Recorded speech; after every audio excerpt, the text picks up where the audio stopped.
Now back to the breaking news on Bills safety Damar Hamlin. This morning, Hamlin remains in the hospital fighting for his life after he collapsed on the field during the first quarter. Bills tweeted out this morning at about 1:50 that he suffered cardiac arrest and is in critical condition. Our sports director, Adam Benigni, is live in Cincinnati, right outside of the hospital with the very latest this morning. Adam, thanks for joining us on Daybreak. We know it's been a long night for you and for all of Bills Mafia and football fans waiting and watching to see what's happening with Damar. What can you tell us this morning?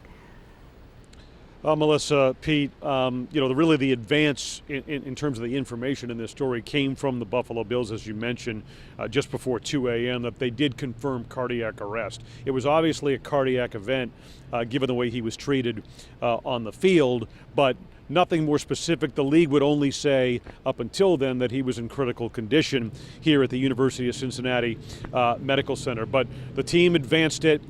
They were able to restore his heartbeat on the field, get him in the ambulance, bring him here, now under sedation and in critical condition. I want to mention that what everyone really saw unfold last night was part of what the NFL calls the emergency action plan, which each team rehearses each and every year. You saw the level of medical assistance that Hamlin rapidly received on the field and then transported here. This is a level 1 trauma center, very similar to ECMC back in Buffalo, and each NFL market has one, and they are most often incorporated as part of the plan. So given the nature and the severity of the situation and the cardiac arrest, he was transported here for that level 1 trauma care, where this morning he remains in critical condition. You know, Adam, when you see the medical staff of the Bills training staff step back and EMTs step in, it's an immediate red flag that this is not your typical injury. No, and you could tell by the reaction of the players, Pete. You look at the expression on the face of Josh Allen, Stefon Diggs, and others. It was obvious to everyone. We were in the press box at the time when it all happened and made our way down.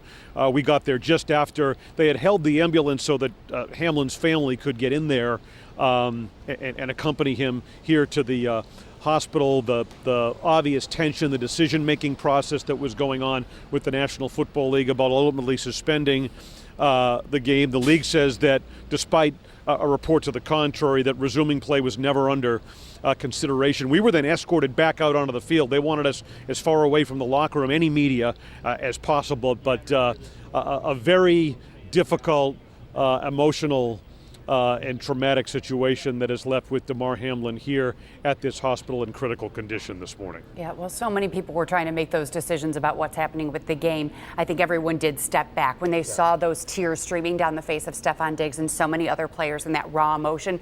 It reminded everyone that this is a player's life in the balance right now and so much more than a game.